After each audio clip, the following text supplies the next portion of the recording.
अच्युतं केशवं रामनारायणं कृष्णदामोदरं वासुदेवं हरिं श्रीधरं माधवं गोपिकावल्लभं जानकीनायकं रामचन्द्रं भजे अच्युतं केशवं सत्यभामाधवं माधवं श्रीधरं राधितं इन्दिरामन्दिरं चेतसा सुन्दरं देवकी नन्दनं नन्दजं सन्ददे।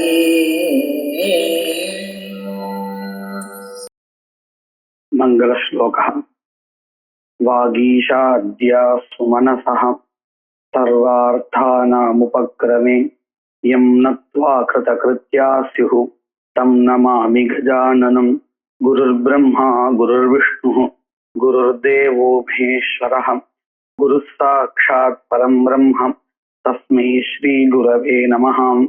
यत्कृपालेशमात्रेण पुरुषार्थचतुष्टयं प्राप्यते तमहं वन्दे गोविन्दं भक्तवत्सलम्। अनन्तगुणसम्पन्नम् अनन्तभजनप्रियम् अनन्तरूपिणं वन्दे गुरुमानन्दरूपिणम्। एतावता विकृतौ प्रकरणप्रमाणेन विनियोगः न भवतीति निरूपितम्। ततः परम् इदम् आरब्धं यत् विकृतौ अपि प्राकृतांग अनुवादेन विधीयमान अंगविषये प्रकरणं विनियोजकं भवति इति कश्चन विषयः पूर्वोक्त विषयस्य अपवादरूप विषयः आरब्धः। இதுவரையில என்ன சொல்லியிருந்தார்? பிரகரணம் அப்படிங்கிற பிரமாணமானது பிரகிருதியில தான் விநியோஜகமா இருக்கும்.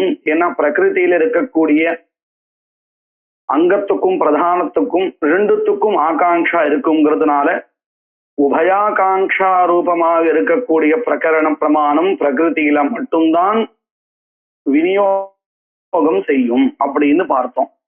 இப்படின்னு சொல்லிட்டு விகிருத்திலையும் சில இடத்துல உபயாகாங்ஷா சித்திக்கும். எங்கே அப்படின்னு கேட்டால், பிராகிருத அங்கத்தை உத்தேசிச்சு விகிருத்தில ஒருவேளை புதிதாக அங்கங்கள் விதிக்கப்பட்டால் அந்த இடத்துல விகிருதிக்கும் ஆகாங்ஷா இருக்கும். கதம் பாவாகாங்ஷா? பிராகிருத அங்கத்தை உத்தேசிச்சு விதிக்கப்படுகின்ற அங்கத்துக்கும் கிம்பாவாகாங்ஷா இருக்கும். அதனால அந்த இடத்துல உபயாகாங்ஷா சம்பவிக்கும் என்பதினால் விகிருத்திலையும் கூட சில இடத்துல பிரகரணம் விநியோஜகமாக ஆகும் அப்படின்னு முன்னாடி சொன்ன விஷயத்துக்கு அபவாதமாக இருக்கக்கூடிய விஷயத்தை ஆரம்பிக்கிறார். அதை விவரிக்க போறார். நாம இந்த பிரகரண பிரமாணத்தை படிக்கும் பொழுது ரெண்டு விஷயத்தை பார்த்தோம். ஒண்ணு, உபயாகாங்ஷா இருக்கணும், இருந்தா மட்டும்தான் பிரகரணம் விநியோஜகமா ஆகும். அதே மாதிரி கிரியாரூபமா தான் இருக்கணும் அங்கங்கள். அதாவது பிரதான கிரியா, அந்த பிரதான கிரியாவுக்கு அங்கமாக இருக்கக்கூடிய இன்னொரு கிரியா, இப்படி இருந்தால் மட்டும்தான் அங்க பிரகரணமானது விநியோஜகமா ஆகும்.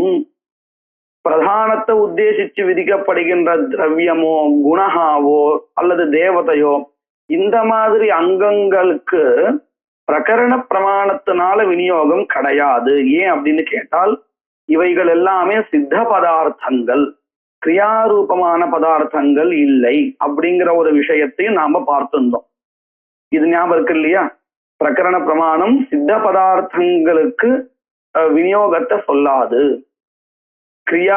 கிரியாரூபமா இருக்கக்கூடிய அங்கங்களுக்கு மட்டும்தான் விநியோஜகமா ஆகும் அப்படிங்கிறத நாம இதை விரிவா பார்த்தோம் இல்லையா? கதம் பாவாகாங்ஷா அப்படிங்கிறதுல கதம் அப்படிங்கிற சப்தத்துக்கு என்ன அர்த்தம், அந்த தால் பிரத்யத்துக்கு என்ன அர்த்தம், இப்படி எல்லாம் வரிசையா நம்ம அர்த்தங்களை பார்த்தோம். சரி, இப்போ அதை வச்சுட்டு ஒரு கேள்வி கேட்கிறான். நனு ந தாவத் ந தத் பிரகரணாத் கிருஷ்யத்தே அக்ரியத்வாத் தத்து அது அதுனா இது முன்னாடி சொல்லப்பட்டது. அதாவது எத்து விகிருதோ பிராகிருதாங்க அனுவாதேன விதீயதே யதா ஔதும்பரோ யூபோ பவதி இதி யூபானுவாதேன ஔதும்பரத்துவம் தத் பிரகரணாத் கிருஷ்யத்தேன்னு முன்னாடி சொல்லியிருக்கா இல்லையா? அப்ப அந்த உதும்பரத்துவம் தான் இங்க தத்பதத்தினால எடுத்துக்க போறோம். தத் உதும்பரத்துவம் உதும்பர காஷ்டா ந பிரகரணாத் கிருஷ்யதே குதஹ திரவியம் தத் சித்த பதார்த்தா ந கிரியா.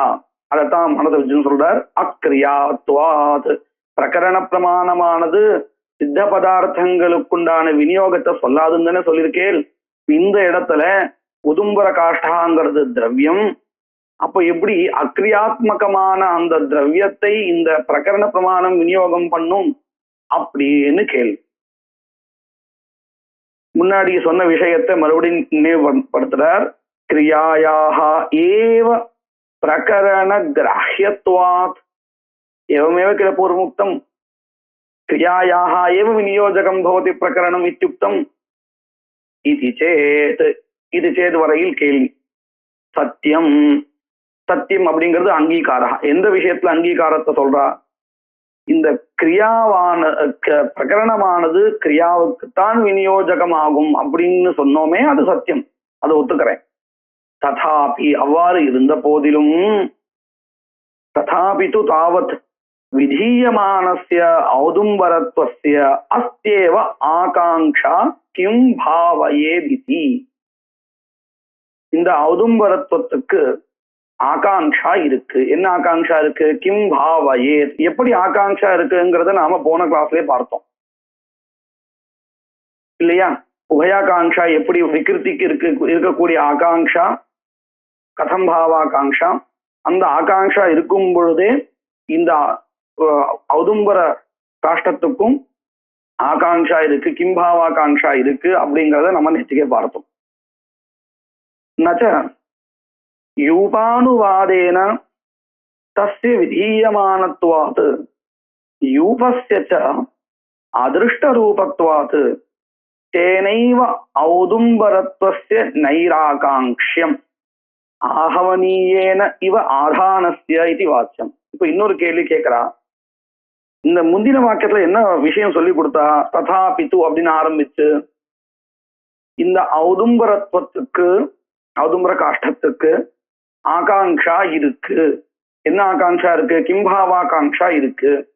அதே மாதிரி விகிருதிக்கும் கதம்பாவாகாங்ஷா இருக்கு அப்படிங்கிற விஷயத்த சொல்லி கொடுத்தா. இப்போ என்ன கேள்வி கேட்கிறா? இந்த உதும்பர காஷ்டமானது எதை உத்தேசிச்சு விதிக்கப்படுறது? யூபத்தை உத்தேசிச்சு விதிக்கப்படுறது.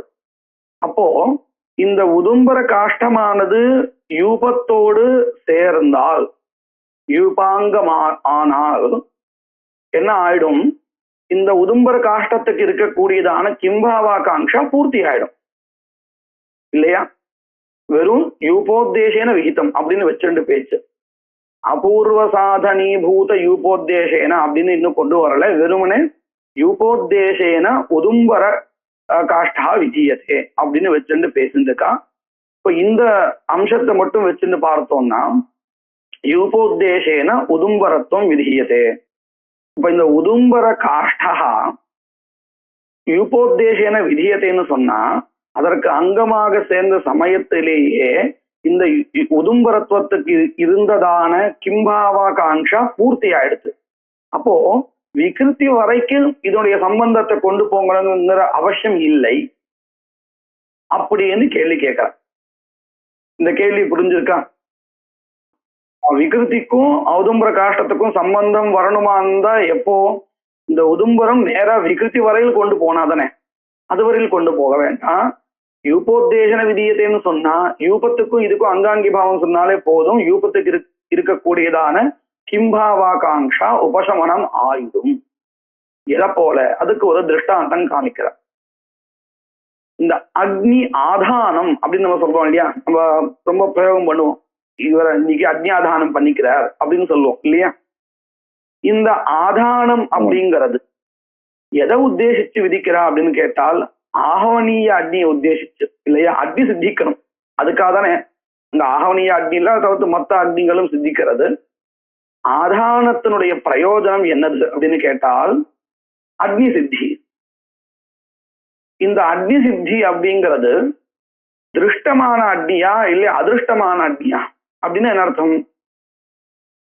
இப்ப பாருங்க, நாம சாதாரணமா ஒரு லௌகிகமா ஒரு அக்னியை உற்பத்தி பண்றோம், அதுவும் அக்னி தான். ஆதானம் பண்ணினதுக்கு அப்புறம் நமக்கு சித்திக்கக்கூடிய அக்னி, அதுவும் அக்னி தான். ரெண்டுக்கும் ஏதாவது வித்தியாசம் தெரிகிறதா அப்படின்னு கேட்டா, நம்ம பார்க்கும் பொழுது நமக்கு ஒரு வித்தியாசமும் தெரியாது. ரெண்டும் ஒரே மாதிரி ஜொலமாதான் ஜொலிக்கிறதா இருக்கு. ஆனால் அதுல இந்த ஆதானாதி சம்ஸ்காரத்தினால ஒரு அபூர்வம் அதிருஷ்டம் உண்டாகி அந்த அக்னியில ஒரு விசேஷம் இருக்குன்னு ஒத்துக்கணும். இல்லைன்னா என்ன ஆயிடும்? லௌகிக அக்னி இது ஒண்ணுன்னு ஆயிடும் இல்லையா? சம்ஸ்கிருதமா இருக்கு அந்த அக்னி, அந்த ஆகவனிய அக்னி. சரி, இப்ப நமக்கு தேவையான அம்சம் எதுன்னு கேட்டா, இந்த ஆதானத்தினால நமக்கு என்ன சித்திக்கிறது? ஆகவனிய அக்னி சித்திக்கிறது. ஆகவனிய அக்னி சித்திக்கிறது. இது அதிருஷ்ட ரூபமான அக்னி இல்லையா? திருஷ்டமா நமக்கு அக்னி தெரிஞ்சாலும் அதுக்குள்ளார ஒரு அதிருஷ்டம் இருக்கு. அதுதான் இந்த ஆதானத்தினால் சித்திச்சது. இதுதானே லௌகிக அக்னிக்கும் ஆகவனிய அக்னிக்கும் இருக்கக்கூடிய வித்தியாசம். பார்க்கும் பொழுது ரெண்டும் ஒரே மாதிரி இருந்தாலும் ஆகவனியத்துல அந்த லௌகிக அக்னியில இல்லாத ஒரு விஷயம் என்னது அப்படின்னு கேட்டா, ஆதானம் முதலீதான சம்ஸ்காரத்தினால ஏற்பட்டதான அதிருஷ்டம். அப்போ என்ன ஆயிடுச்சு? இந்த ஆதானமானது ஆகவனிய அக்னிக்கு நம்ம அங்கம்னு சொல்றோமா, அதோட நிறுத்திக்கிறோமா? இல்ல ஆகவனியத்தினால பண்ணக்கூடிய எத்தனை கர்மாக்கள் வரிசையா இருக்கோ, இதுக்கப்புறம் என்னென்னலாம் பண்ண போறானோ, ஆஹிதாக்னியா இருக்கிற அந்த எஜமானஹா என்னென்னலாம் கர்மா பண்ணிக்கிறானோ அத்தனை கர்மாக்களுக்கும் இந்த ஆதானம் அக்னி ஆதானம் பண்றானே, அந்த அக்னி ஆதானமானது அங்கம் அப்படின்னு சொல்ல போறோமா? கேள்வி எல்லாம் புரிஞ்சது இல்லையா? அக்னி ஆதானமானது ஆகவனியத்துக்கு மட்டும் அங்கம்னு சொல்லி நிறுத்திட போறோமா, அல்லது மேற்கொண்டு அவன் பண்ணக்கூடிய அத்தனை கர்மாக்களுக்கும் இந்த ஆதானம் அங்கம் அப்படின்னு சொல்ல போறோமா? இது மட்டும்தான் அங்கம்னு சொல்ல போறோம். ஏன்னா ஆதானம் பண்ணினதுனால ஆகவனியத்துல ஒரு அதிருஷ்டம் வந்தாச்சு. அப்போ அதிருஷ்ட ரூபமா இருந்தால் அதோட நம்ம நிறுத்திக்கிறோம் இல்லையா? இப்ப இந்த திருஷ்டாந்தம் நமக்கு நல்லா புரிஞ்சுது இல்லையா? ஆதானம் எதற்கு அங்கம் அப்படின்னு சொன்னோம், அது புரிஞ்சுது இல்லையா? அதே மாதிரி பிரகிருத ஸ்தலத்துல நம்ம பார்த்தோம்னா இந்த யூபகா அப்படிங்கிறது அதிருஷ்ட ரூபம். அதாவது அதிர்ஷ்டங்களை கொண்டது. எப்படி அக்னியான அதிர்ஷ்டங்களை கொண்டதோ அதை போல அதிர்ஷ்டத்தை கொண்டது. இந்த யூபத்தை உத்தேசிச்சு ஔதும்பரம் விதிக்கப்பட்டிருக்கு. இந்த ஔதும்பரம் ஔதும்பர காஷ்டத்தினால யூபம் உண்டாயிடுச்சுன்னு வச்சுக்கோங்க. அதோட அந்த ஔதும்பர காஷ்டத்திலேயே வேலை முடிஞ்சது. எப்படி ஆதானத்தினால ஆகவனியம் உண்டாச்சு, உண்டான உடனே ஆதானத்தினுடைய காரியம் முடிஞ்சிச்சு அப்படின்னு சொல்றோமோ அதை போல இப்போ இந்த உதாரணமும் பிரகிருதத்துல சொல்ல வந்த விஷயமும் ரெண்டும் நல்லா புரிஞ்சிருக்கா? பந்தி பாருங்க. இதை வச்சிருந்தா கேள்வி கேட்கிறா. நச்ச யூபானுவாதேனா தஸ்ய விதீயமானத்வா, தஸ்யன கஸ்ய ஔதும்பரத்வஸ்ய, சரியா? தஸ்ய ஔதும்பரத்வஸ்ய விதீயமானத்வாத் யூபஸ்ய ச அதிருஷ்ட ரூபத்வாத். யூபஹா அப்படிங்கிறது அதிருஷ்ட ரூபமா இருக்கு இப்படின்னு வச்சுட்டு பேச்சு. வஸ்துதா அப்படி இல்லை. யூபகாங்கிறது திருஷ்ட ரூபமாகவும் சில விஷயங்கள் அதுல இருக்கு, அதிருஷ்ட ரூபமாகவும் இருக்கு. சரியா? இப்போதைக்கு பூர்வபக்ஷி கேள்வி கேட்கும் பொழுது அதிருஷ்ட ரூபம் அப்படின்னு வச்சுட்டு பேசியிருக்கான். அதிருஷ்ட ரூபத்வாது தேனைவ ஔதும்பரத்வஸ்ய நைராகாங்ஷம். நைராகாங்ஷம் நாம கிம் கிம் பாவயேத் அப்படின்னு ஒரு ஆகாங்ஷா இருந்தது. இந்த யூபத்தை உண்டு பண்ணினதுனாலேயே ஔதும்பரத்துவத்துக்கு இருந்ததான ஆகாங்ஷா பூர்த்தி ஆயிடுச்சு, நிராகாங்ஷம் ஆயிடுச்சு. ஆகாங்ஷா போயிடுச்சுன்னு அர்த்தம். அப்போ நம்ம எதுவரையில் கொண்டு போக வேண்டாம்? விகிருதி வரையில் இந்த ஔதும்பரத்துவத்தை கொண்டு போக வேண்டாம் இல்லையா? கேள்வி புரிஞ்சது இல்லையா? ஆகவனீயேன ஆதானஸ்ய ஆகவனீயேன இவ ஆதானஸ்ய இதுவரையில் கேள்வி இது நஜவாச்சம் அப்படின்னு கேள்வி கேட்காதீங்கோ. ஏன் கேள்வி கேட்கக்கூடாது? யூபஸ்ய கேவல அதிருஷ்ட ரூபத்வாபாவாத். யூபகா அப்படிங்கிறது கேவலம் அதிருஷ்ட ரூபம் இல்லை.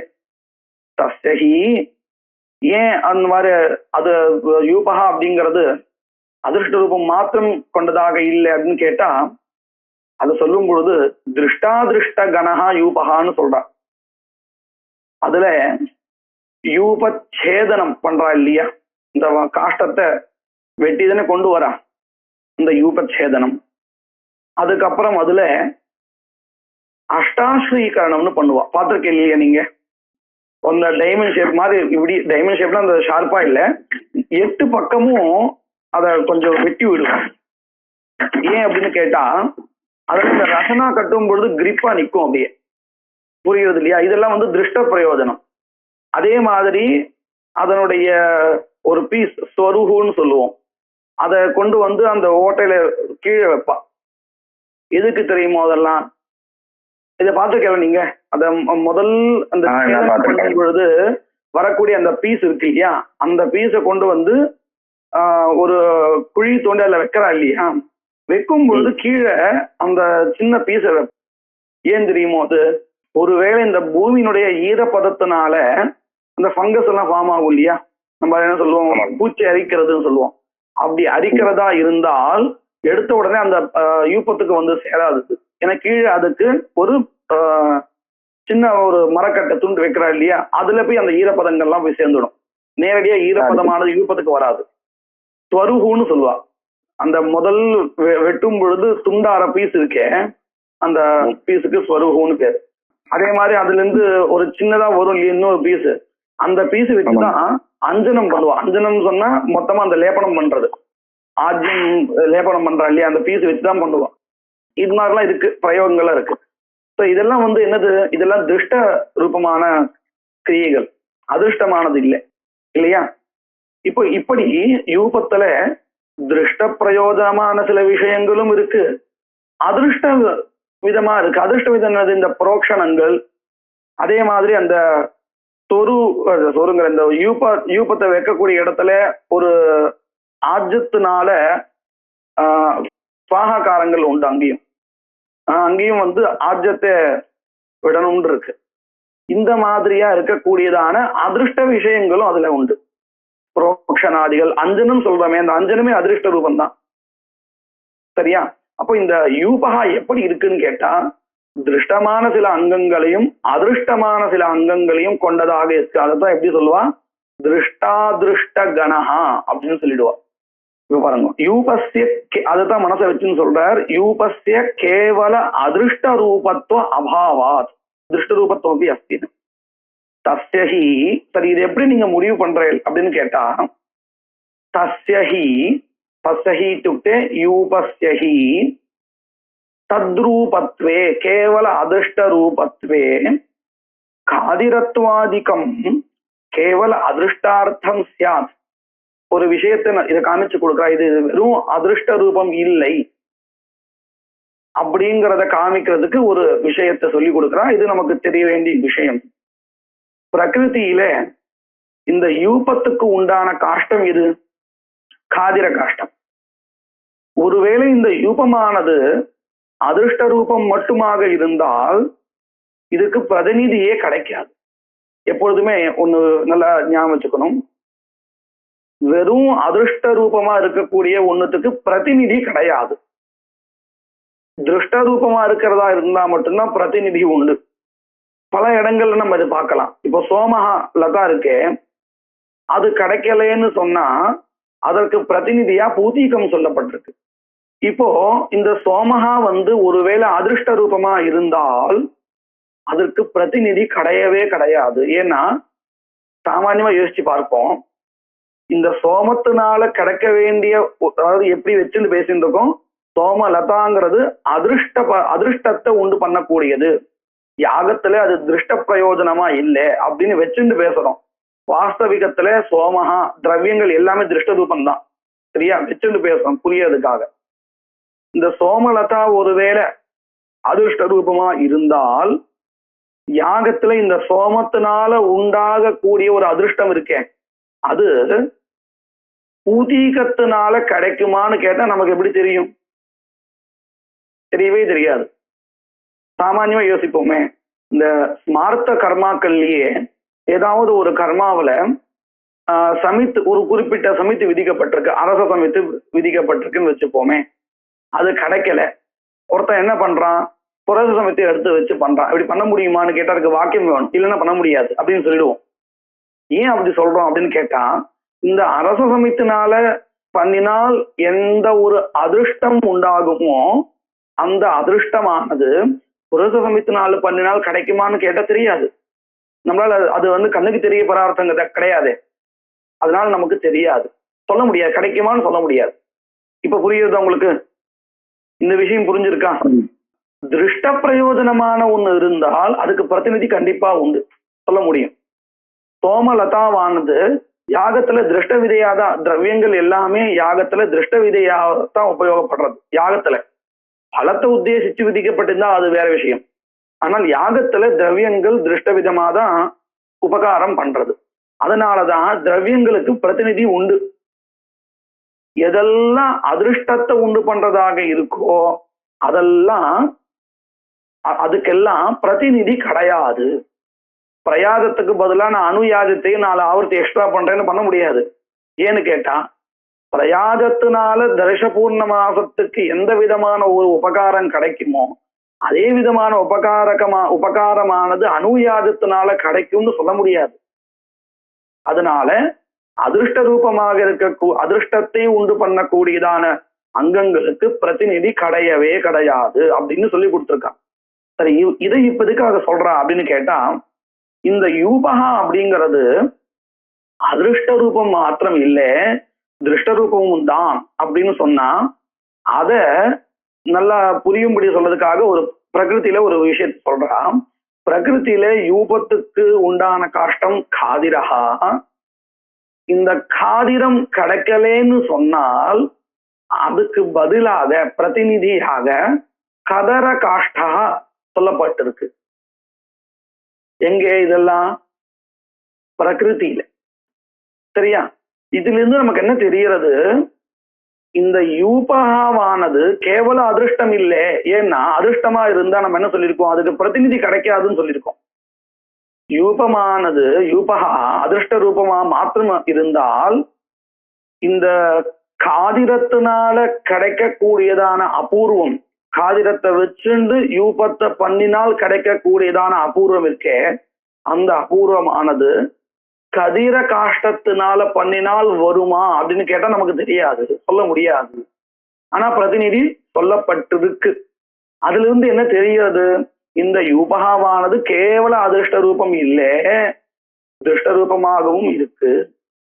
அதனாலதான் பிரதிநிதியானது அதற்கு சொல்லப்பட்டிருக்கு. புரியுறதா? இப்போ இந்த விஷயம் புரிஞ்சிருக்கு எல்லாருக்கும்? பாருங்க, தஸ்யஹி தஸ்யஹி இத்யுக்தே யூபஸ்யஹி தத்ரூபத்வே கேவல அதிருஷ்ட ரூபத்வே காதிரத்வாதிகம் கேவல அதிருஷ்டார்த்தம் ஸ்யாத். அதிருஷ்டார்த்தமேவ அதிருஷ்டோத்பத்தியர்த்தமேவ ஸ்யாத் காதிரம். காதிரமானது அதிருஷ்டார்த்தமா இருந்துட்டு போகட்டுமே அப்படின்னு கேட்டா, அது அதிருஷ்டார்த்தமா இருந்தால் காதிரத்துக்கு பிரதிநிதியாக சொல்லப்பட்ட கதிரத்தை எடுத்துக்க முடியாது இல்லையா? நச்ச தத் சம்பவதி குதஹ ந சம்பவதி ததா சதி இत्युक्ते அதிருஷ்டார்த்தத்வே காதிரஸ்ய அதிருஷ்டார்த்தத்வே கதிராபாவே பிரதிநிதித்வேன கதர உபாதானம் ந ஸ்யாத். உபாதானம் நாம கிரகணம், கதர காஷ்ட கிரகணம் ந ஸ்யாத். குதஹ ந ஸ்யாத் அதுக்கு பதில் சொல்ற, அதிருஷ்டார்த்தஸ்ய பிரதிநித்யபாவாத். அதிருஷ்டார்த்தமாக இருக்கக்கூடிய அங்கங்களுக்கு பிரதிநிதி கிடையாது. ஏன் கிடையாது? அதற்கு விடை சொல்றா, நஹி கதிரஜன்யம் அதிருஷ்டம். அதாவது கதிர காஷ்டத்தினால உண்டாகக்கூடிய அதிருஷ்டமானது கதரேன கிரியதே, கதரத்தினால உண்டாகும். அதாவது காதிரத்தினால உண்டாகக்கூடியதான அதிருஷ்டம் கதிரத்தினாலையும் உண்டாகும் அப்படிங்கிற விஷயத்துல இத்தியத்திர பிரமாணம் நாஸ்தி, பிரமாணம் இல்லை. அதையேவ அதனாலதான் என்ன சொல்லி கொடுத்துருக்கா, ந அதிருஷ்டார்த்தானாம் பிரதிநிதி, அதிருஷ்டார்த்தமாக இருக்கக்கூடிய அதிருஷ்டத்துக்கு அங்கமாக இருக்கக்கூடிய அங்கங்களுக்கு, அதாவது அதிருஷ்டத்துக்கு அங்கமா இருக்கக்கூடிய விஷயங்களுக்கு என்ன கிடையாது, பிரதிநிதி நாஸ்தி இத்தியுக்தம். குத்திர உக்தம் தத் ததுக்தம் ந தேவதாக்னி சப்த கிரியம் அந்யார்த்தத்வாத். இதுல ந அப்படின்னா கிடையாது அப்படின்னு அர்த்தம். என்ன கிடையாது, தேவதாவுக்கு பிரதிநிதி கிடையாது, அக்னிக்கு பிரதிநிதி கிடையாது. ஏன்னா அக்னியானது அதிருஷ்ட ரூபமா இருக்கு இல்லையா. ஆகவனியத்துல பண்ண வேண்டியது ஆகவனியத்துல பண்ண முடியும், காரிஷ பட்சத்துல நான் பண்றேன்னு பண்ண முடியாது. சரியா. சப்த கிரியா இவைகளுடைய சமாகாரம் தான் தேவதாக்னி சப்த கிரியம் அப்படின்னு பண்ணியிருக்கா.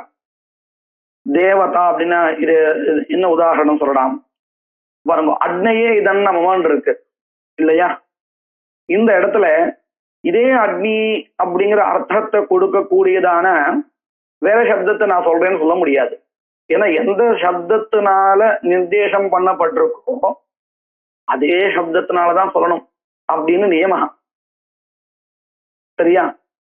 அக்னேயதன் நமஹா பதிலா நான் கொஞ்சம் வித்தியாசமா சொல்றேன், ஜாத வேத சகிதன் நம அப்படின்னு சொல்லக்கூடாது, தப்பு. அதே மாதிரி அக்னி இப்பதான் சொன்னேன், ஆகவனியாதிகள், ஆகவனியாதிகள்ல பண்ண வேண்டிய ஒரு விஷயத்த வேற ஒரு அக்னியில நான் பண்றேன்னு பண்ணக்கூடாது, அதுக்கும் பிரதிநிதி கிடையாது. ஏன்னா அதிர்ஷ்ட ரூபம் இது எல்லாமே. சப்தா மந்திரஹா, இந்த மந்திரம் சொல்லணும்னு விதிக்கப்பட்டு இருந்தால் அதுவும் எந்த மாதிரியான மந்திரம்னு கேட்டா பிரயோக ஸ்மாரகமாக இருக்கக்கூடிய மந்திரங்கள் விஷயத்துல இல்லை. வேற சில மந்திரங்கள், அதாவது அதிருஷ்டார்த்தமா சொல்லப்படுகின்ற மந்திரங்கள் இருக்கு இல்லையா, அந்த மந்திரங்களுக்கு பதிலா நான் வேற இன்னொரு மந்திரம் சொல்றேன், எனக்கு சௌகரியமா இருக்கக்கூடிய மந்திரத்தை சொல்றேன் அப்படின்னு சொல்லக்கூடாது. கிரியா பிரயாஜாதி கிரியா, இதையும் நம்ம முன்னாடி பார்த்தோம். அதாவது பிரயாஜத்தினால உண்டாகக்கூடிய உபகாரமானது அனுயாஜத்தினால உண்டாகுமா அப்படின்னு கேட்ட தெரியாது, சொல்ல முடியாது, கிடையாது, அவ்வளவுதான் தாற்பயம். அதனால இதுல இருந்து என்ன தெரிகிறது நமக்கு, அதிருஷ்டார்த்தமாக இருக்கக்கூடிய விஷயங்களுக்கு பிரதிநிதி கிடையாது. சரி, இந்த மொத்த விசாரத்திலிருந்து நமக்கு என்ன கிடைச்சது, பிரகிருதியிலே கதிரஸ்தானத்திலே பிரதிநிதியாக கதம் சொல்லப்பட்டதுனால இந்த இந்த காதிரமானது அதிருஷ்டார்த்தமாக இல்லை. அதாவது யூபகா கேவல அதிருஷ்டஸ்வரூபமாக இல்லை, திருஷ்டஸ்வரூபமாகவும் இருக்கு. எதனால, அதனுடைய அங்கமாக இருக்கக்கூடிய கதிரத்துக்கு பிரதிநிதி சொல்லப்பட்டிருப்பதினால். இது நல்லா புரிஞ்சது இல்லையா. இப்போ அதே மாதிரிதான் விகிருத்திலையும் ஔதும்பர காஷ்டா விதிக்கப்பட்டிருக்கே. உதும்பர காஷ்டா இது அதிருஷ்ட ரூபமான யூபத்தை உத்தேசிச்சு இல்ல, திருஷ்டாதிருஷ்டமாக இருக்கக்கூடியதான யூபத்தை உத்தேசிச்சுன்னு சொல்லணும். அங்கேயும் கூட எந்த மாதிரியான திருஷ்டமான யூபகான்னு சொன்னா இதற்கு பாருங்க, இந்த யூபமானது உதும்பரத்தினாலதான் வருமா அல்லது வேற எந்த காஷ்டத்தை வச்சிருந்தாலும் வந்துடுமா? திருஷ்ட ரூபம்னு நம்ம வச்சு பார்க்கும் பொழுது நமக்கு தேவை என்னது, பசு நியோஜனம் பண்ணணும். நியோஜனம்னு அதை கட்டி வைக்கிறது, அதற்கு நமக்கு ஒரு காஷ்டம் வேணும் அப்படின்னு வச்சுப்போம். இதுதான் அங்க பிரயோஜனம். எதுக்கு, யூபத்துக்கு திருஷ்ட பிரயோஜனம் வச்சுப்போம். இப்போ இந்த ஒரு பிரயோஜனமானது உதும்பர காஷ்டத்தினால பண்ணப்பட்ட யூபத்துக்கு தான் கிடைக்குமா, இல்ல வேற ஒரு காஷ்டத்தை வச்சிருந்தாலும் பண்ண முடியுமா? அப்போ மெனக்கட்டு ஔதும்பரத்தை விதிச்சதுனால நமக்கு என்ன தெரிகிறது, இது வெறும் யூபத்தை உத்தேசிச்சு விதிக்கல, விகிருதி அபூர்வ சாதனமாக இருக்கக்கூடிய யூபத்தை உத்தேசிச்சு இந்த இடத்துல எது விதிக்கப்படுறது, உதும்பர காஷ்டாவானது விதிக்கப்படுறதுன்னு சொல்லணும் இல்லையா. இப்ப நம்ம இந்த மாதிரி எங்க பார்த்துருக்கோம்னு நான் சொல்றேன். விரீஹின் புரோக்ஷத்தின்னு நம்ம சொல்றோம் இல்லையா, புரோக்ஷணம் விதிக்கப்பட்டிருக்கு எதை உத்தேசிச்சு, விரீஹியை உத்தேசிச்சு. சரி, இந்த புரோக்ஷணத்தினால விரீஹி உண்டாறதா என்ன? இல்ல, அது ஏற்கனவே தயாராகிதான் இருக்கு, தயாரான ஒரு விரீஹி தான் கொண்டு வரோம். அப்போ இந்த புரோக்ஷணம் என்ன பண்றது அப்படின்னு கேட்டா, வெறும் விரீஹித்வாவச்சின்ன உத்தேசேன புரோக்ஷணம் விதியத்தைங்கிறது இல்ல, அபூர்வ சாதனீபூதமான விரீகியை உத்தேசிச்சுதான் இந்த புரோக்ஷணம் விதிக்கப்படுறது. அப்படி புரோக்ஷணம் பண்ணி சம்ஸ்காரம் பண்ணினாதான் அந்த விரீகிக்கு அபூர்வ சாதனத்துவம் சித்திக்கும், இல்லாட்டி சித்திக்காது. அப்படின்னு நம்ம எங்க கொண்டு போனோம்? பிரதானஜன்ய அபூர்வம் வரையில் கொண்டு போனோம். அபூர்வ சாதனத்துவம் வரையில் இங்க விவக்ஷிதமா கொண்டு போம். ஞாபகம் இருக்கா இந்த விஷயம் படிச்சது? அத போல இங்கேயும் யூபோத்தேசேன உதும்பர காஷ்டா விதியத்தைன்னு சொன்னா வெறும் யூபோத்தேசேன அப்படின்னு இல்லை, விகிருதி ஜன்ய அபூர்வ சாதனீபூத யூபோத்தேசேனன்னு சொல்லணும். அது வரையில் கொண்டு போகணும். அப்ப விகிருதி சம்பந்தா இங்கே கொண்டு வர வேண்டியதாக இருக்கு. சூத்திரத்துல ந தேவதாக்னி சப்த கிரியம் அந்யார்த்தத்வாத் அப்படின்னு கிரியா. இந்த அந்யார்த்தம்னா என்ன அர்த்தம்? அதற்கு விளக்கம் கொடுக்குறா. அந்யார்த்தத்வாதித்யஸ்ய அதிருஷ்டார்த்தத்வாதித்யர்த்தா ஏதேஷாம் தேவதாக்னி சப்த கிரியாயாः किं नास्ति क्रिया देवताग्निशब्दक्रियाणां प्रतिनिधिर्नास्ति कुतः अदृष्टार्थत्वात् प्रतिनिधित्वेन च उपादानं कदरादेः उक्तं ग्रन्थेषु प्रकृतो प्रकृतिயிலே प्रतिनिधित्वेन எதற்கு பிரதிநிதியாக? காதிரத்துக்கு பிரதிநிதியாக உபாதானம் கதராதேஹே கதராதி काष्ठानाम् उपादानं नाम ग्रहणम् उक्तम् कुत्र ग्रन्थेषु तत्र तत्र ग्रन्थेषु श्रौतग्रन्थेषु उक्तमस्ति. तस्मात् न यूपस्य केवल அதிருஷ்டரூபத்துவம். இதுவரையில் நம்ம விசாரம் பண்ணினதுல நமக்கு என்ன கிடைக்கிறது? யூபஸ்ய கேவல அதிருஷ்டார்த்தத்துவம் நாஸ்தி, அபிது திருஷ்டாதிருஷ்ட சம்ஸ்கார கணः இதி दृष्टादृष्ट संस्कार गणः यूपः इति சாம்பிரதாயிகாக. சாம்பிரதாயிகாகன்னு சொன்ன பிராச்சீனாக, மீமாம்சக சாஸ்திரத்துல இருக்கக்கூடிய பிராச்சீனாக்கள் இப்படி சொல்லி கொடுத்திருக்கா. ஏவஞ்ச ஔதும்பரத்வஸ்ய ந யூபமாத்திரேன நைராகாங்க்ஷ்யம். ஔதும்பரமானது யூபஸ்வரூபத்தை உத்தேசிச்சு விதிக்கப்படல. அதாவது இந்த ஔதும்பரத்தினால பண்ணினாதான் யூபம் வரும், வேற காஷ்டத்தினால பண்ணினால் யூபம் வராது அப்படிங்கிறது இல்லை. யூபஸ்வரூபத்தை உத்தேசிச்சு இந்த உதும்பரத்துவம் விதிக்கப்படவில்லை. ஏவஞ்ச ஔதும்பரத்வஸ்ய ந யூபமாத்திரேன நைராகாங்க்ஷ்யம் திருஷ்ட சம்ஸ்காரஸ்ய பிரகாராந்தரேனாபி சம்பவாத். பிரகாராந்தரேன இत्युक्ते காஷ்டாந்தரேனாபி சம்பவாத். அத்தச்ச அஸ்தி ஔதும்பரத்வஸ்ய ஆகாங்க்ஷா. कीदृशी आकांक्षा अस्ति औदुम्बरत्वस्य? அதாவது யூபத் உத்தேசிச்சு விதிக்கப்பட்டது என்பதனாலேயே, யூபத்தை உண்டு பண்ணுகிறது என்பதனாலேயே உதும்பரத்துடைய ஆகாங்ஷா பூர்த்தி ஆகல. எந்த ஆகாங்ஷா? கிம்பாவாகாங்ஷா பூர்த்தி ஆகவில்லை. விக்ருதே ஏவமேவா, இதை போலவே விக்ருதேஹே அப்பி கதம் பாவாகாங்ஷா அஸ்தி. விக்ருதேஹே அப்பி அஸ்தி கதம் பாவாகாங்ஷா. இப்போ உபயாகாங்ஷா இருக்குன்னு தெரிஞ்சு போயாடுத்து. தாச்ச இत्युक्ते விகிருதிகத கதம் பாவாகாங்ஷா. விகிருதிக்கு இருக்கக்கூடியதான கதம் பாவாகாங்ஷாவானது ததா சாமியதி, அப்போதான் சாந்தி அடையும், அப்போதான் ஆகாங்ஷா பூர்த்தி அடையும். எப்போ? யதா எப்பொழுது உபகாராக தத் பிருஷ்டபாவேன ச பதார்த்தாக அன்வீயந்தே நது உபகாரமாத்திரான்வயேன சாமியதி. இங்க நாம இந்த விஷயத்த புரிஞ்சுக்கணும். விகிருதிக்கு தேவையான உபகாரம், விகிருதிக்கு என்ன தேவை இருக்குன்னு கேட்டா உபகாரம் தேவையா இருக்கு. அதாவது விகிருதியானது அதனுடைய உத்தேசமாக இருக்கக்கூடிய பலனை உண்டு பண்றதுக்கு அபூர்வம் உண்டு பண்ணணும்.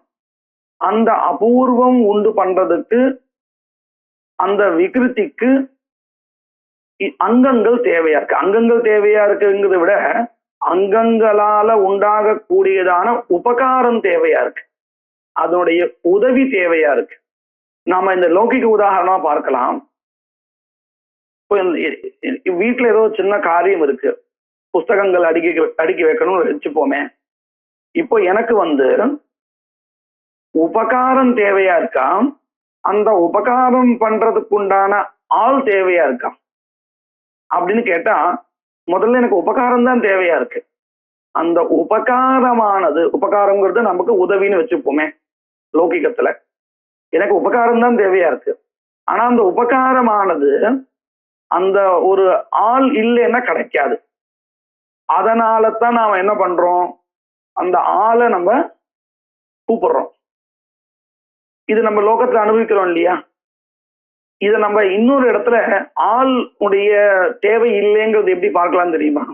பாருங்க, எனக்கு ஏதோ கம்ப்யூட்டர்ல ஒரு ப்ரோக்ராமிங் ஏதோ பண்ணணும், அது விஷயமா சந்தேகம் இருக்கு, சரியா? நான் அந்த எக்ஸ்பர்ட்டை நம்ம வீட்டுக்கு கூப்பிட்டுருக்கேன். அவர் எனக்கு ஆக்சுவலா இங்கேயும் என்ன தேவை இருக்கு, முன்னாடி சொன்னது போலவே உபகாரம் தேவையா இருக்கு. அந்த உபகாரம் பண்றதுக்கு அந்த எக்ஸ்பர்ட் நம்ம வீட்டுக்கு வர வேண்டியதா இருக்கு. அதனால போன் பண்ணி நான் கூப்பிட்டுருக்கேன், சரியா? இங்கேயும் என்ன தேவையா இருக்கு, உபகாரம் தான் தேவையா இருக்கு. அந்த உபகாரம் பண்றதுக்கு அவரை வர வேண்டியதா இருக்கு, சரியா? ஆனா அவரால் திடீர்னு வர முடியல. அவர் எனக்கு என்ன சொல்றார், உங்களுக்கு என்ன சந்தேகம் இருக்கும், என்ன ப்ராப்ளம் சால்வ் பண்ண வேண்டியதா இருக்கோ அதை நான் இங்கிருந்தே பண்ண முடியும், இங்கிருந்தே நான் உங்களுக்கு கைட் பண்ணி அந்த ப்ராப்ளமை என்னால சால்வ் பண்ண முடியும்னு சொல்றார். இப்போ நான் இல்லை நீங்க இங்க வந்தே ஆகணும் அப்படின்னு சொல்லுவேன்னா, பரவாயில்லை, எனக்கு தேவை இந்த ப்ராப்ளம் எனக்கு சால்வ் ஆகணும் அப்படின்னு சொல்லிட்டு அங்கிருந்தே சொல்லுங்க நான் பண்ணிக்கிறேன் அப்படின்னு சொல்லுவேன். நான் என்ன சொல்லுவேன், அதாவது எனக்கு தேவை உபகாரம் தான். அந்த உபகாரமானது அந்த ஆள் இங்க வராமல் இருந்தாலும் நடக்குமா இருந்தால் எனக்கு அதனால எந்த ஒரு நஷ்டமும் இல்லை, சரின்னு சொல்லிடுவேன். ஆனா முன்னாடி ஒரு உதாரணம் சொன்னேனே, இப்போ என்னுடைய வீட்டுல புஸ்தகங்கள்லாம் அடுக்கி வைக்கணும், எனக்கு ஒருத்தனாலேயே முடியாது, ஒருத்தர் வேண்டி இருக்கு, அதாவது அந்த உதவி வேண்டி இருக்கு, அந்த உதவுறதுக்கு ஒரு ஆள் வேண்டி இருக்கு. இப்போ நான் ஒருத்தரை கூப்பிட்டுருக்கேன் எனக்கு சகாயம் பண்றதுக்கு. அவர் நான் உங்களுக்கு போன் வழியாக பண்ணட்டுமான்னு கேட்க முடியுமா? அப்படி உதவி பண்ண முடியுமா? முடியவே முடியாது இல்லையா? ரெண்டு உதாரணத்துக்கும் நல்லா வித்தியாசம் புரியுறது இல்லையா? அப்போ அவருக்கு கண்டிப்பா இங்க வந்துதான் ஆகணும். இதுல இந்த புஸ்தக உதாரணம் காமிச்சேனே, ஆள் வந்துதான் ஆகணும்னு, அந்த மாதிரி இடம் தான் இப்போ நம்ம விகிருத்தியில இருக்கக்கூடிய இடம். அதாவது விகிருத்திக்கு அதனுடைய உத்தேசியமா இருக்கக்கூடிய பலனை உண்டு பண்றதுக்கு, இப்ப சௌரியன் சரண் நிர்வபேர் பிரம்மவர்த்தச காமஹா இருக்குன்னு வச்சுப்போம். இந்த பிரம்மவர்த்தச ரூபமான பலத்தை உண்டு பண்றதுக்கு அந்த சௌரிய யாகா இருக்க, விகிருதி யாகா, அந்த யாகத்துக்கு உபகாரம் வேண்டி இருக்கு, சாகாயம் வேண்டி இருக்கு. அந்த சாகாயங்கள் பண்றதுக்கு பிராகிருதாங்கங்கள் இங்க வந்துதான் ஆக வேண்டியதா இருக்கு. எப்படி நம்ம இந்த புஸ்தகத்தை அடுக்கி வைக்கிறதுக்கு ஒருத்தர் இங்க வீட்டுக்கு வந்துதான் ஆக வேண்டி இருக்கோ, அதை போல. நல்லா புரிஞ்சுது அது? அப்போ இந்த விகிருதியானது முதல்ல எதை எதிர்பார்க்கிறது? உதவி, அந்த உபகாரத்தையா, உபகாரத்தை உண்டாக்குகின்ற பதார்த்தங்களையா? பதார்த்தங்கள் நான் சொல்றது அங்கங்கள், பிராகிருத அங்கங்கள், அதை எதிர்பார்க்கிறதா? முதல்ல எதை எதிர்பார்க்கிறது? கேள்வி புரிஞ்சிருக்கா? பார்க்கிறது உபகாரத்தை தான் எதிர்பார்க்கறது இல்லையா விகிருதி. ஆனா அந்த உபகாரமானது பிராகிருத அங்கங்கள் இங்க வராம முடியாதுங்கிறதுனால அதையும் சேர்த்து எடுத்துக்கிறது. இந்த விஷயம் நல்லா புரிஞ்சிருக்கா? இதத்தான் இங்க பங்கில சொல்றா பாருங்க. சாச்ச சாச்ச அப்படின்னு சொன்னா விகிருதிகத ஆகாங்ஷாச்ச ததா சாமியதி யதா உபகாராஹா. முதல்ல பாருங்க, முதல்ல உபகாரங்கள் தான் தேவையா இருக்கு. ஆனா அந்த உபகாரங்கள் அங்கங்கள் வராமல் நடக்காது. அதனாலதான் என்ன பண்ற பாருங்க, உபகாராஹா தத் பிருஷ்டபாவேனா அப்படின்னு சொன்னா அதன் பின்னாலேயே, உபகாரங்களுக்கு பின்னாலேயே என்ன வருது, இந்த அங்கங்கள் வருது. ஏன்னா அங்கங்கள் இல்லாம உபகாரம் உண்டாகாது. அதுதான் இங்க சொல்ற தத் பிருஷ்டபாவேனச்ச பதார்த்தாக அன்வீயந்தே, பிராகிருத பதார்த்தாக. இப்ப நல்லா புரிஞ்சுது இல்லையா? அதிதேசம் அப்படிங்கிறது எப்படி வருது அப்படின்னு புரிஞ்சிருக்கு இல்லையா அந்த ப்ராசஸ்? நது உபகார மாத்திர அன்வயேன சாமியதி. விகிருதிகத ஆகாங்ஷா இருக்கே, அதுக்கு தேவையானது உபகாரங்கள் மட்டும்தானே, அந்த உபகாரத்தை மட்டும் எடுத்துக்கலாமேன்னு கேட்டா உபகாரமானது அங்கங்கள் வராம எப்படி வரும்? அதனால உபகாரங்கள் மாத்திரம் சேர்வதனால விகிருதியினுடைய ஆகாங்ஷா முழுமை அடையாது. சரியா? நது உபகாரமாத்திர அன்வயேன சாமியதி. அத்தச்ச யதா இந்திரிய பாவனாயாः கரணாகாங்ஷா தத்னः கரணத்வேன அன்வயே ஜாதே சித்தஸ்ய கரணத்வ அனுபபத்யாம் ஹோமஸ்ய ஆශ්‍රயத்வேன அன்வயம் யாவத் அனுவர்த்ததே நது தத்யன்வய மாத்ரேண நிவர்த்ததே ஆශ්‍රயத்வேன ச கிருஹ்யமானः ஹோமः கரணாகாங்ஷயா ஏவ கிருஹ்யதே இத்யுச்யதே நது ஆශ්‍රயாகாங்ஷா நாம சதுர்த்யஸ்தி. ஏவம் விகிருதேஹ கதம் பாவாகாங்ஷா ந உபகாரான்வய மாத்ரேண நிவர்த்ததே உபகார பிருஷ்டபாவேன யாவத் பதார்த்தான்வயம் அனுவர்த்ததே. இங்க ஒரு நிறைய விஷயங்களை ஒரே இதுல கொண்டு வந்துட்டாங்க. முதல்ல இங்க என்ன சொல்ல வந்திருக்காங்கிற அதனுடைய தாத்பரியத்தை நான் சொல்லிடுறேன். விகிருத்தியில இருக்கக்கூடியதான ஆகாங்ஷையானது வெறும் உபகாரங்கள்னால மட்டும் முழுமை அடையாது. அந்த உபகாரங்களை உண்டு பண்ணுகின்ற எத்தனை பிராகிருத அங்கங்கள் இருக்கோ, இங்க நல்லா கவனிச்சுக்கணும், எத்தனை அப்படின்னா எவ்வளவு இருக்கோ அவ்வளவு வரணும். 1-2 மிச்சம் இருக்கு அப்படிலாம் சொல்லக்கூடாது. எத்தனை தேவை இருக்கோ, அந்த உபகாரங்களை உண்டு பண்றதுக்கு எத்தனை அங்கங்கள் தேவை இருக்கோ அத்தனை அங்கங்கள் வந்த பிறகுதான் விகிருத்தியினுடைய ஆகாங்ஷா பூர்த்தி அடையும் அப்படிங்கிறது இந்த பேராகிராஃப்ல சொல்ல வந்த விஷயம், இந்த ஒரே வாக்கியத்துல சொல்ல வந்த விஷயம். அதற்கு நடுவுல ஒரு திருஷ்டாந்தத்தை எடுத்து காமிச்சார். எதை காமிச்சார்? நமக்கு நல்லா தெரிஞ்ச ஒரு விஷயம்தான். அதாவது தத்னா இந்திரிய காமஸ்ய ஜுஹியாத் அப்படின்னு நம்ம ஒரு உதாரண வாக்கியம் படிச்சிருக்கோம். பலாய விதீயமான குணஹா அப்படின்னு இது அந்த இடத்த பார்த்த விஷயம். சரியா? இதுல அதாவது இந்திரிய பாவனாயாக கரணாகாங்ஷா தத்னஹா கரணத்வேன அன்வயே ஜாதே. முதல்ல இங்க நமக்கு என்ன தெரியாது? தத்னா இந்திரிய காமஸ்ய ஜுஹியாத் அப்படின்னு வாக்கியம் பார்த்த உடனே இந்திரிய ரூப பலத்தினுடைய சாதனம் எது அப்படின்னு தெரியறது இந்த வாக்கியத்துல. ததி. ரொம்ப சரியா சொன்னேன். ததிதான் கரணம்னு தெரியறது. சரி, இப்படி தெரிஞ்ச மாத்திரத்துல ஆகாங்ஷா பூர்த்தி அடைஞ்சிருதா அப்படின்னு கேட்டா இல்ல. ஏன்னு கேட்டா வெறும் ததி அப்படிங்கிறது சித்த பதார்த்தா. இந்த சித்த பதார்த்தத்தினால நமக்கு ஆகாங்ஷா பூர்த்தி அடையாது. இப்ப வெறும் ததியானது இந்திரிய ரூப பலத்துக்கு சாதனம்னு என்ன தெரியுமா? ததியை கொண்டு வந்து அங்க வச்சா போதும் நாடு. ஆனா அப்படி இல்லையே தாத்பரியம். நமக்கு இன்னும் ஆகாங்ஷா பூர்த்தி அடையல. அப்ப நம்ம என்ன பண்றோம்? அங்க ஒரு கிரியாவை ஆශ්‍රயமாக எடுத்துக்கிறோம். எந்த கிரியாவை எடுத்துக்கிறோம்? ஞாபகம் இருக்கா? அக்னிஹோத்திரம். ரொம்ப சரியா சொன்னேன். அந்த பிரகரணத்தை வச்சுட்டு பார்த்தால் அக்னிஹோத்திர ஹோமஹா தான் அங்க ஆශ්‍රயா. அது சேர்ந்ததுக்கு அப்புறம், அதாவது ஒரு கிரியாவோடு இந்த ததி சேர்ந்ததுக்கு அப்புறம் ஆகாங்ஷா பூர்த்தி அடைகிறதா இல்லையா? எப்படி இந்த திரவியம் அப்படிங்கிற ஒரு பதார்த்தம் பலத்துக்கு சாதனமாக இருக்கக்கூடிய திரவிய பதார்த்தமானது, திரவியங்கிற குணமானது அங்கமானது வந்தாலும் கூட ஆகாங்ஷா பூர்த்தி அடையல. அதன் பிறகு ஆශ්‍රயமாக ஒரு கிரியாவை எடுத்துட்டோம். இந்த ததிக்கு ஆශ්‍රயமாக ஒரு தாத்வர்த்தத்தை, அதாவது ஒரு ஹோமத்தை எடுத்துட்டோம். எடுத்துட்டதுக்கு அப்புறம் என்னாச்சு? ஆகாங்ஷா பூர்த்தி ஆயிடுச்சு இல்லையா? அத போலதான் பிரகிருத ஸ்தலத்திலையும் விகிருத்திக்கு உபகாரம் தான் தேவையா இருக்கு. ஆனா அந்த உபகாரம் மாத்திரம் வந்ததுனாலேயே விகிருத்தினுடைய ஆகாங்ஷா பூர்த்தி ஆயிடுத்துங்கிறது இல்லை. அந்த உபகாரத்தை உண்டு பண்ணுகின்றதான அங்கங்கள் இருக்கே, கிரியாக்கள், அவைகள் வந்ததுக்கு அப்புறம் தான் விகிருத்தினுடைய ஆகாங்ஷா பூர்த்தி அடைகிறது. திருஷ்டாந்தத்துல ததிங்கிறது திரவியம். சரியா? அதுக்கும் இந்த விகிருத்தியில நம்ம எதுக்கும் ஒற்றுமையை பார்க்கணும், உவமை எதற்கு சொல்லணும், உபமானம் அப்படின்னு கேட்டா பாருங்க. ததி ஸ்தானத்துல இங்க உபகாரங்கள், நமக்கு தத்தா இந்திரிய காமச ஜுகியாத் அப்படிங்கிறதுல ததிதான் கரணம். ஆனா அது வந்தாலும் கூட ஆகாங்ஷா பூர்த்தி அடையல. அத போல இங்க விகிருத்திக்கு தேவையானது உபகாரம் தான். ஆனா அந்த உபகாரம் வந்த மாத்திரத்தினால விகிருத்திக்கு என்ன ஆகல, ஆகாங்ஷா பூர்த்தி அடையல.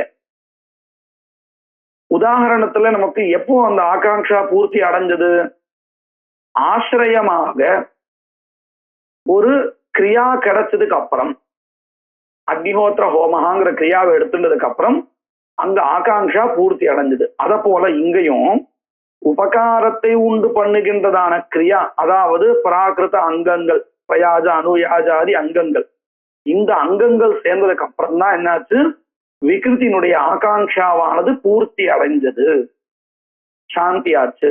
இப்ப நல்லா புரிஞ்சுட்டா திருஷ்டாந்தத்துக்கும் பிரகிருத ஸ்தலத்துல எப்படியும் சமன்வயப்படுத்தினார் அப்படிங்கிறது நல்லா புரிஞ்சுட்டா. இதத்தான் இந்த வாக்கியத்துல நீட்ட வாக்கியத்தை சொல்லியிருக்கார். நடுவுல இன்னொரு ஒரு விஷயத்த சேர்த்து சொல்லியிருக்கார். என்ன விஷயத்த சொல்லியிருக்கார் அப்படின்னு கேட்டா, இப்ப பாருங்க, தத்னா இந்திரிய காமச ஜுகியாத் அப்படிங்கிற இடத்துல ததியானது கர்மமாக சேர போறதா அல்லது கரணமாக சேர போறதா, பாவனையில எந்த பிரகாரத்துல போய் சேர போறது, கரணமா. ரொம்ப சரியா சொன்னேன், கரணமா சேர போறது. சரி, அந்த இடத்துல கர்மமாக, அதாவது சாத்தியமாக எது சேர போறது? பொதுவா சாத்தியம் அப்படிங்கிறது புருஷார்த்தமா இருக்கும். இந்திரிய பலம் இருக்கு, இந்திரிய புஷ்டிங்கிற அதுதான் சாத்தியம் அங்க. சரியா?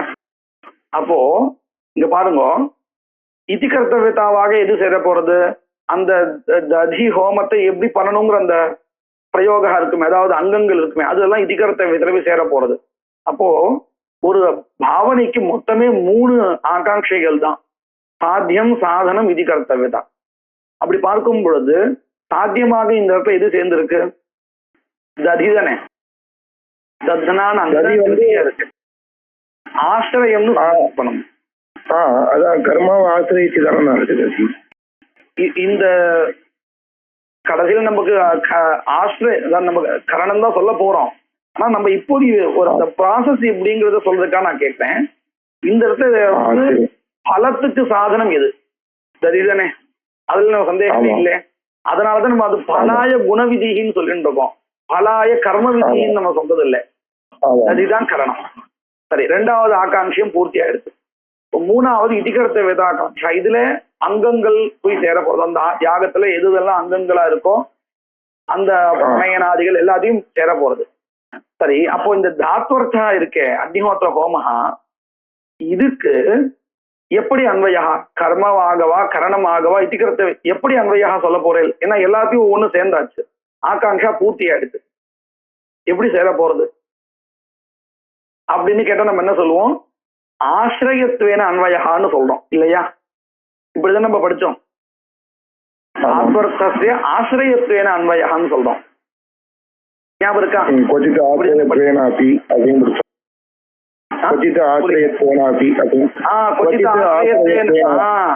கரெக்ட்.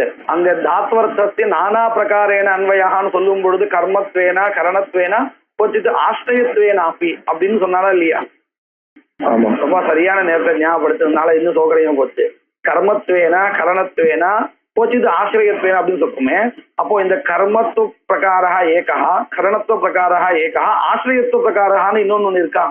அப்படி இருக்கிறதா இருந்தா என்ன ஆயிடும் தெரியுமா? இந்த 3 ஆகாங்ஷா சொல்றோமே, சாத்தியம், சாதனம், இதி கர்த்தவியதான்னு, இதை தவிர்த்து இன்னொன்னு ஒண்ணு இருக்குன்னு ஆயிடும். சதுர்த்தி ஆகாங்ஷா காதன வர்த்ததே அப்படின்னு ஆயிடுமா? ஆகாதா? ஆயிடும் தானே.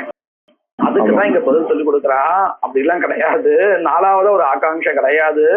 இந்த ஆசிரியத்தின் அன்வயான்னு நம்ம வாயால சொல்றோம், ஒரு பதத்தை உபயோகப்படுத்துறோமே தவிர்த்து இதுவும் கரணாகாங்ஷை தான். கரணத்வேனையும் அன்வயா இத்தியர்த்தா. அதனால இப்ப தாத்வர்த்தஸ்ய அக்னிஹோத்திர ஹோமஸ்ய கதம் அன்வயான்னு கேட்டா நம்ம ஆசிரியத்துவன்னு சொல்றோம். இந்த ஆசிரியத்துவேன அன்வயான்னு சொன்னாலும் அது கரணத்வேனே அன்வயான்னு தான் அர்த்தம். அதனால 4வதா இன்னொரு ஆகாங்ஷா இருக்கு அப்படிங்கிறதாக அர்த்தம் இல்லை. இது ஒரு புது விஷயம் தானே. இதுதான் இங்க சொல்லி கொடுத்துருந்தேன். பாருங்க, பந்தி பாருங்க, இதைத்தான் சொல்லி கொடுத்தா. இது நடுவுல வந்த ஒரு புது விஷயம். வசுதா இந்த விஷயத்தை எதுக்காக ஆரம்பிச்சா அப்படின்னு கேட்டால் திருஷ்டாந்தத்தை காமிக்கிறதுக்காக. அதாவது விகிருத்தியினுடைய ஆகாங்கையானது வெறும் உபகாரம் மாத்திரம் செய்யறதுனாலேயே சாந்தி அடையாது, ஆகாங்ஷா உபசமனம் ஆகாது. உபகாரத்தை உண்டு பண்ணுகின்றதான அங்கங்கள், பிராகிருத அங்கங்கள் சேர்ந்தாதான் உபசமனம் ஆகும். எதை போல தத்னா இந்திரிய காமஸ்து ஜுகியாத் அப்படிங்கிற இடத்துல ததிங்கிற கரணமானது சேர்ந்த மாற்றத்தினாலேயே நமக்கு ஆகாங்ஷா பூர்த்தி ஆகல. அதன் பிறகு அந்த ததிக்கு ஆசிரியமாக இருக்கக்கூடிய தாத்வர்த்தா கிரியா சேர்ந்ததுக்கு அப்புறம் தான் நமக்கு ஆகாங்ஷா பூர்த்தி எப்படி ஆறதோ அதை போல அப்படின்னு காமிக்க வந்தார். இதுதான் அங்க தேவையான விஷயம். நடுவுல இன்னொரு விஷயத்த விசாரிச்சார். ஏன்னா ஆசிரியத்துவேன தாத்வர்த்தஸ்ய அன்வயே ஜாத்தே ஏவ ஆகாங்ஷா சாமியத்தின்னு சொன்னாரே, இந்த ஆசிரியத்துவேனன்னு சொல்றேன், இது என்னது 4வது பிரகாரமா அப்படின்னு கேள்வி எழுப்பி, இல்ல இதுவும் கரணாகாங்ஷதான் அப்படின்னு பதில் சொல்லியிருக்க. சரியா? நான் இந்த பந்தியை படிக்கிறேன். இப்ப சொல்லி கொடுத்த அர்த்தத்தை மனசுல பார்த்தால் இந்த பந்தி நல்லா புரியும். அத்தச்ச யதா இந்திரிய பாவனாயாக கரணாகாங்ஷாவானது தத்னஹா கரணத்துவேன அன்வயே ஜாத்தே, ததியானது கரணமாக அன்வயிச்ச சமயத்தில் என்ன ஆகல, கரணாகாங்ஷா பூர்த்தி ஆகல. ஏன்னா சித்தஸ்ய கரணத்துவ அனுபபத்தியா, சித்த பதார்த்தமான திரவியமாக இருக்கக்கூடிய அந்த ததிக்கு கரணத்துவம் சித்திக்காது நேரடியாக என்பதினால் ஹோமஸ்ய ஆசிரியத்துவேன அன்வயம் யாவது அனுவர்த்ததே, ஹோமத்திற்கு ஆசிரியத்துவமாக அன்வயம் வரையில அந்த நீண்டு போகிறது அப்படின்னு அர்த்தம். ததி கேவலமா போய் சேராது. ஹோமாஸ்ரிதம் ததின்னு அதுவரையில் நீண்டு கொண்டு போகணும் சம்பந்தத்தை.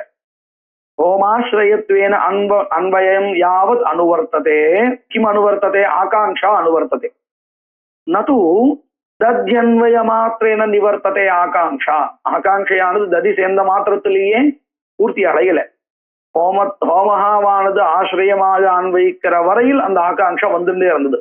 இப்போ ஒரு கேள்வி வந்தா, இந்த ஆசிரியம்னா என்னது அப்படின்னு அதை சொல்லி கொடுக்குறா. ஆசிரியத்வேனச்ச கிருஷ்யமானஹா ஹோமஹா கரணாகாங்ஷையா ஏவ கிருஷ்யதே இத்யுச்சதே. அதனால என்ன எடுத்து, இது 4வதா இன்னொரு ஒரு ஆகாங்ஷா ஆசிரியாகாங்ஷா அப்படிங்கிறது கிடையாது. அது சொல்றா. நது ஆசிரியாகாங்ஷா நாம சதுர்த்தி அஸ்தி. இந்த நடுவுல வந்தது இல்லையா ஆசிரியத்வேனச்ச கிருஷ்யமானஹா, இது பிரசங்கா சொன்ன விஷயம். சரியா? ஏவம் அத போலவே விகிருத்தேஹே கதம் பாவாகாங்ஷா ந உபகாரா அன்வய மாத்திரேன நிவர்த்ததே.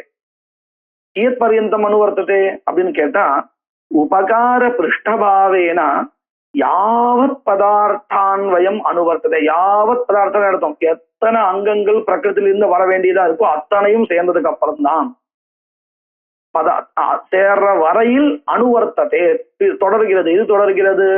விகிருத்தேஹே ஆகாங்ஷா அனுவர்த்ததே. கதம் பாவாகாங்ஷா தாவத் பர்யந்தம் அனுவர்த்ததே. அத்தச்ச உபகார பிருஷ்டபாவேன கிருஹ்யமானாः பதார்த்தாः கதம் பாவாகாங்ஷயா ஏவ கிருஷ்யந்தே. அப்ப இதுல இருந்து என்ன தெரிகிறது, இந்த உபகாரத்தை உண்டு பண்றதுக்காக வரக்கூடியதான அங்கங்கள் எதெல்லாம் இருக்கோ, பிராகிருதாங்கங்கள் ஆகட்டும், பிராகிருதாங்கத்துக்கு அனுவாதமாக விதிக்கப்பட்ட நூதன விகிருதி அங்கமா இருக்கட்டும், எதுவா இருந்தாலும் அது அத்தனையும் சேருகின்ற வரையில் விகிருதிக்கு ஆகாங்ஷாவானது இருக்கிறது. அதுதான் சொல்ற. அதச்ச உபகார பிருஷ்டபாவேன கிருஹ்யமானாः பதார்த்தாः கதம் பாவாகாங்ஷயா ஏவ கிருஷ்யந்தே. தத்ர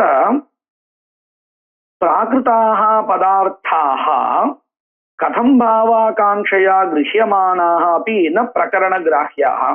இதுல பிராகிருதாங்கங்கள் சேர்றது இல்லையா, உபகாரத்தை உண்டு பண்றதுக்காக வந்த பிராகிருதாங்கங்கள், அந்த பிராகிருதாங்கங்கள் விகிருத்தியினுடைய கதம்பாவாகாங்ஷையில சேர்ந்தாலும் கூட அங்க பிரகரணம் விநியோஜகம் ஆகாது. ஏன் ஆகாது? விகிருத்தியினுடைய கதம்பாவாகாங்ஷையில் இந்த பிராகிருதாங்கங்கள் சேர்ந்தாலும் கூட அந்த அங்க விநியோஜகமாக பிரகரண பிரமாணம் இருக்காது. ஏன் இருக்காதுன்னு கேள்வி. அதாவது பிராகிருதாங்கங்களுக்கு கிம்பாவாகாங்ஷா இல்லை. அதுதான் சொல்ல வந்த இல்லையா. தத்ர பிராகிருதாக பதார்த்தாக கதம் பாவாகாங்கையா வித்தியமானாக அப்படி ந பிரகரண கிராஹ்யாக. ஏன் அப்படின்னு கேட்டா பிரகிருத்யுபகாரகதையா தேஷாம் ஆகாங்ஷா பாவாத். பிரகிருத்திலே உபகாரத்தை பண்ணினதுனால இப்போ இந்த விகிருத்தியில சேரும் சமயத்தில் கதம்பாவாகாங்கையில் சேரும் சமயத்தில் பிராகிருதாங்கங்களுக்கு கிம்பாவாகாங்ஷா இல்லை என்பதினால். ஆனால் ஔதும்பரத்துக்கு அப்படி இல்லை, அதுக்கு இன்னும் ஆகாங்ஷா இருக்கு. ஏன்னா அது இப்பதான் புதுசா படிக்கப்பட்டிருக்கு. அது பிரகிருத்தில இல்லையே. ஔதும்பரம் பிரகிருத்தில காதிரம் தானே இருக்கு இல்லையா? அதை இப்ப சொல்றார். ஔதும்பரத்வாதயஸ்து இந்த மாதிரி எதெல்லாம் பிராகிருத அங்கங்களை உத்தேசிச்சு விகிருத்தில புதுசா விதிக்கப்பட்டிருக்கோ அந்த மாதிரியான அங்கங்களுக்கு அதனால ஆதிபதத்தை போட்டார். ஔதும்பரத்வாதயஸ்து அந்நிய அனுபகாரகதையா. இந்த ஔதும்பராதிகள் எல்லாம் பிரகிருத்தில உபகாரம் பண்ணல. பண்ணிருந்தா இதுக்கும் என்ன இருக்காது, கிம்பாவாகாங்ஷா இருந்திருக்காது. ஆனா இது பிரகிருத்தில உபகாரம் பண்ணல. அதனால ஔதும்பரத்வாதயஸ்து அந்நிய அனுபகாரகதையா ஆகாங்ஷாக பசு நியோஜன யூப பிருஷ்டபாவேன யாவத் காதிரத்துவம் ஆயாதி. பிரகிருத்திலிருந்து பசு நியோஜனத்துக்கு பசு நியோஜனத்தை பிரயோஜனமாக கொண்ட யூபமானது எப்போ வருதோ அந்த யூபத்தோடு சேர்ந்து காதிரமும் வரும் தானே. அந்த காதிரம் வரும் பொழுது யாவத் காதிரம் ஆயாதி, அந்த காதிரம் வரும் சமயத்திலேயே தாவத் விதியந்தை நூத்தனத்தையாய் இங்க விகிருத்தில புதுசா விதிக்கப்படுறது உதும்பரம் இது யுக்தம் தேஷாம் பிரகரணாத் கிரகணம் குதஹ உபயாகாங்ஷா சத்வாத். உபயாகாங்ஷா இருப்பதனால இது தகுந்ததுதான். ஏன்னா உதும்பரம் இப்பதான் வந்திருக்கு புதுசா, அதனால அதுக்கும் ஆகாங்ஷா இருக்கு, விகிருத்திக்கும் ஆகாங்ஷா இருக்கு. விகிருத்தியினுடைய ஆகாங்ஷா இன்னும் பூர்த்தி அடையல. ஏன்னா யூபம் வெறும் யூபம் வந்தா போறாதே, யூபத்துக்கு தேவையான காஷ்டம் வரணுமே. அந்த காஷ்டம் வர்ற வரையில பிரகிருத்தியுடைய ஆகாங்ஷா பூர்த்தி அடையாது, அப்படியே நிற்கும். அப்போ விகிருத்திக்கும் ஆகாங்ஷா இருக்கு. அந்த சமயத்துல இந்த உதும்பரத்துக்கும் ஆகாங்ஷா இருக்கு. சரியா? இப்ப நல்லா பாருங்க, விகிருத்தியில யூபம் போய் சேர்றது இல்லையா? யூபத்தை உண்டு பண்றதுக்காக தான் உதும்பரம் போய் சேர்றது. இந்த யூபம் போய் சேரும் பொழுது யூபத்துக்கு ஆகாங்ஷா இருக்கா இல்லையா? இல்ல, அது பிரகிருதியில உபயோகம் இருக்குமா? ஆகாங்ஷா கிடையாது. நல்லா பாருங்க, யூபம் பிரகிருதிலேயே உபகாரம் பண்ணினதா இல்லையா? யூபம்ங்கிறது நான் சொல்றது திருஷ்டாதிஷ்ட கணமா இருக்கக்கூடியது. இந்த காஷ்டத்தை சொல்றேன். அதாவது அந்த அந்த காஷ்ட உதும்பரத்துவத்தை நான் சொல்ல, வெறும் காஷ்டம்னு வச்சுப்போமே. அது திருஷ்டாதிருஷ்ட சம்ஸ்காரத்தினால் உண்டான அந்த பதார்த்தத்தை சொல்றேன். உதும்பர காஷ்டத்தை நான் சொல்றேன். சரியா? உதும்பரத்துவத்தை நான் உதும்பரத்துவத்தை நான் சொல்லல, அந்த காஷ்டத்தை சொல்றேன். அது பிரகிருதியில உபயோகப்பட்டதுக்கு இல்லையா? அதனால அதுக்கு ஆகாங்ஷை இருக்காது. அதனால யூபத்துக்கு பிரகரணத்தினால விநியோகம் கிடையாது. ஆனா யூபத்தை உத்தேசிச்சு விதிக்கப்பட்ட உதும்பரத்துவம் இருக்கே, அந்த அதுக்கு ஆகாங்ஷா இருக்கு இல்லையா?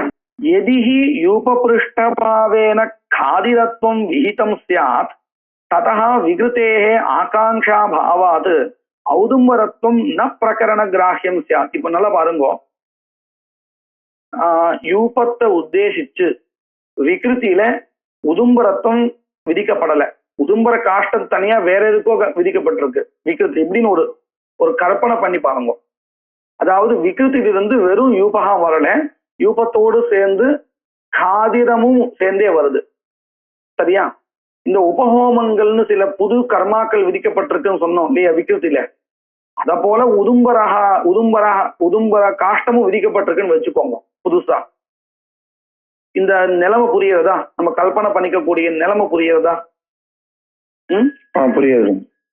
இப்போ இந்த உதும்பரத்தினுடைய அன்வயா பிரகரண பிரமாணத்தினால கிடைக்குமா கிடைக்காதா? கிடைக்காது. ஏன்னா காதிரம் போய் சேர்ந்துருது, விகிருத்தி யூபாங்கமாக சேர்ந்துருது. அதுக்கப்புறம் ஆகாங்ஷை இருக்காது. எதுக்கு ஆகாங்ஷை இருக்காது? விகிருத்திக்கு ஆகாங்ஷை இருக்கு, அதுக்கு இருக்கும். அது உபகோமம் மாதிரி இருக்கும். நல்ல நிலைமை நான் இன்னொரு சொல்லேன் பாருங்க. விகிருத்திக்கு ஆகாங்ஷை இருக்கு. பிராகிருத அங்கங்கள் வரும் பொழுது நம்ம என்ன சொல்றோம்? இப்போ வாஸ்தவிகத்துல சித்தாந்தத்துல யூபம் மட்டும்தான் வருது, யூபத்துக்கு அங்கமா இருக்கக்கூடிய காதிரம் வரல. தத் ஸ்தானத்தை உதும்பரம் விதிக்கப்பட்டதுனாலே சொல்லிட்டு இருக்கோம் சித்தாந்தத்துல. ஒரு கற்பனையா நம்ம இந்த விஷயத்தை புரிஞ்சுக்கிறதுக்காக இப்படி யோசிச்சு பார்ப்போம். விகிருத்தியில யூபம் பிரகிருத்திலிருந்து வரும்போது காதிரத்தோட சேர்ந்துதான் வருதுன்னு வச்சுப்போம். சரியா? உரும்பர காஷ்டா தனியா வேற எதுக்கோ படிக்கப்பட்டிருக்கு. புதுசா விகிருத்தியில உபஹோமங்கள் எப்படி படிக்கப்பட்டதோ அதை போல தனியா படிக்கப்பட்டிருக்கு. இந்த யூபத்துக்கும் உரும்பர காஷ்டத்துக்கும் சம்பந்தம் இல்லை இப்படின்னு வச்சுன்னு பாருங்க. அது ஒரு தனி அங்கம் அப்படின்னு வச்சுக்கோங்க. இப்போ விகிருத்தியில வெறும் யூபம் மட்டும் சேராது, பக்கத்துல இருந்து காதிரமும் சேர்ந்துடும். இப்போ சேர்ந்ததுனால விகிருத்திக்கு ஆகாங்ஷை இருக்குமா? யூபத்துக்கு உண்டான காஷ்டம் உதும்பர விஷயத்துல இன்னும் விகிருத்திக்கு ஆகாங்ஷை இருக்குமா? ஆகாங்ஷை இருக்காது. ஏன்னா யூபமும் யூபத்தோடு சேர்ந்து காதிரமும் சேர்ந்துடுது அப்படிங்கிறதுனால.